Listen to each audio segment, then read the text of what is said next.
E lui aveva una lista che cercava, aveva un preziario pure, che cercava Provenzano, Lo Piccolo, Reina.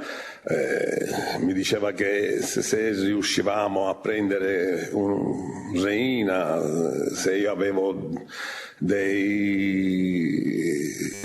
se sapevo qualcosa, se avevo qualcuno che mi informasse, insomma, perché a lui davano all'epoca c'era 1 miliardo e mezzo, quello valeva 600 milioni, quello ne valeva 500, insomma aveva che poi lui se ne voleva andare in Tunisia facendo il colpaccio, arrivando, se riusciva ad arrestare questi latitanti.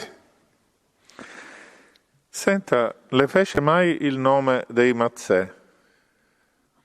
Sì, lui era molto intimo con i Mazzè, in particolare con Enzo Mazzè, che poi noi successivamente lo volevamo uccidere a questo.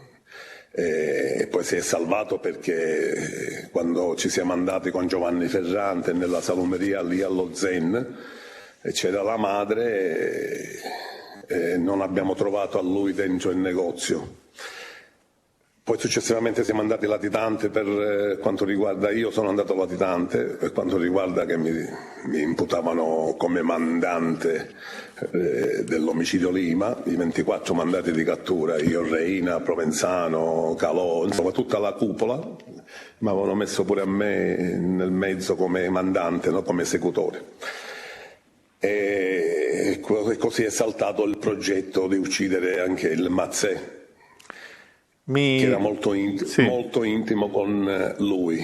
Mi può dire che cosa facevano questi Mazzè? Cioè, facevano parte di Cosa Nostra, non facevano parte? No, cosa facevano? Facevano rapine, spaccio, furti, queste cose di qua, si occupavano di queste cose ed erano molto intimi con Manuele Piazza. Sì, lei conosce anche Nicola Ferrara? Senta, ma Biondino le disse per quale motivo bisognava uccidere Mazzè? Ma prima perché loro non rispettavano per niente e dicevano anche agli altri di non dare mai niente ai mafiosi, allo Zen, e poi perché erano intimi con le conseguenze, che erano molto amici con il Piazza. Le disse nulla che riguardava in particolare l'omicidio Agostino relativamente ai Mazzè?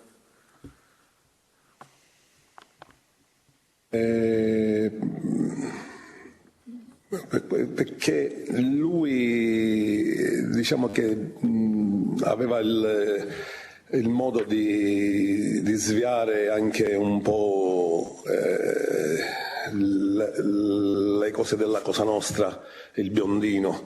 Quando succedeva qualcosa, sempre per sviare un pochettino, dicevano che i Mazzè potevano essere responsabili dell'omicidio Agostino, oppure erano responsabili di altre cose che magari poi faceva Cosa Nostra, solo che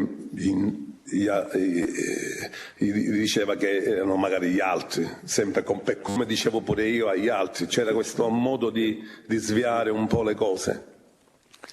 E perché sviava Biondino? Cioè, che motivo c'era di sviare all'interno di Cosa Nostra? È perché ormai i tempi erano cambiati e quindi si faceva sempre in modo che gli altri sapessero che Cosa Nostra non c'entrava niente in certe cose, in certi omicidi. Anche io, quando ho fatto l'omicidio Lima, dicevo che erano stati da fuori, in famiglia stesso, a Nino Porcelli, che faceva parte della nostra famiglia, gli dicevo che dobbiamo cercare perché chi è stato ad uccidere Lima, come si sono permessi, invece ero io stato l'esecutore. Era diventata un modo di discreditare un po' Cosa Nostra, e che magari c'erano altri che venivano a fare queste cose. Lei ha parlato anche di ciò che ha detto relativamente all'attentato alla Daura, per cui lei è stato pure imputato, tra l'altro. Sì, io sono stato pure condannato per il fallito attentato alla Daura assieme con gli altri imputati. Cosa diceva in Cosa Nostra lei sull'attentato alla Daura? Cosa le dissero di dire? Che erano state persone di fuori, che erano stati servizi segreti, che erano stati sempre a discreditare che eravamo stato noi.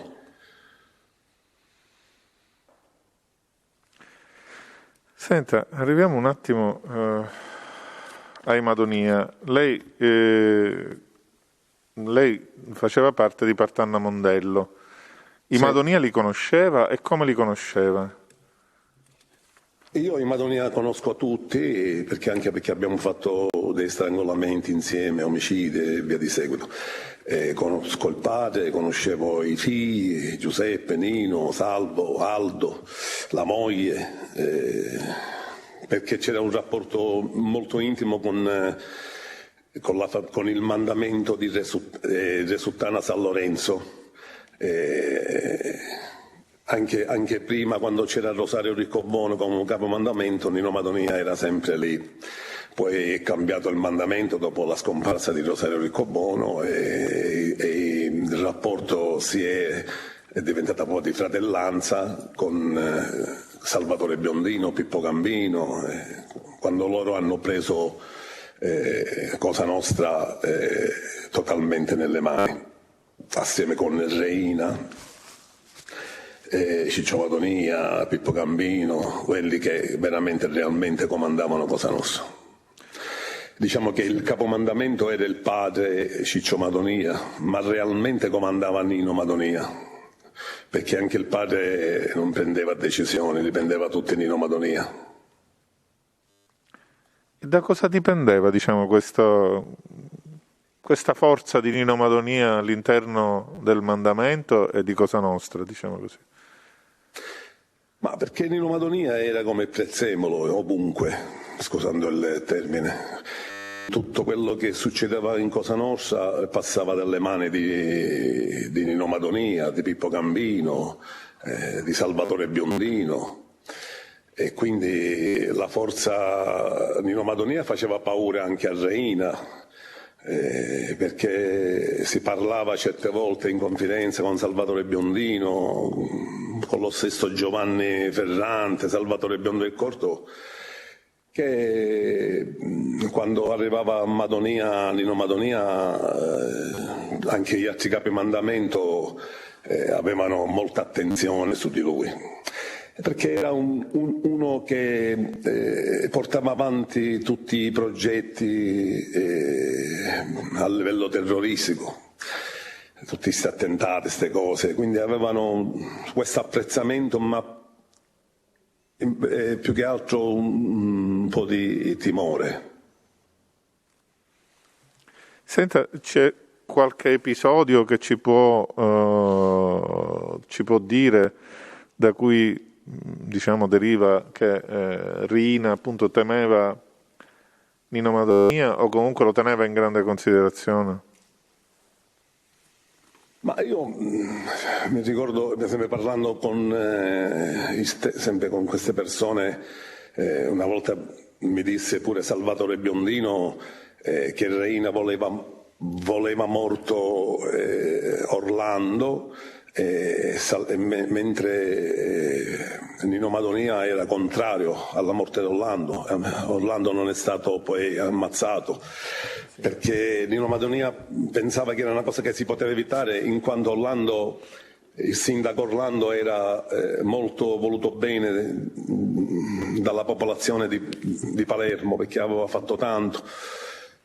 E di questo se ne parlava, era risaputo in Cosa Nostra che c'era questo fatto che Nino Madonia e qualche altro capomandamento, non ricordo in questo momento, erano contro questa cosa.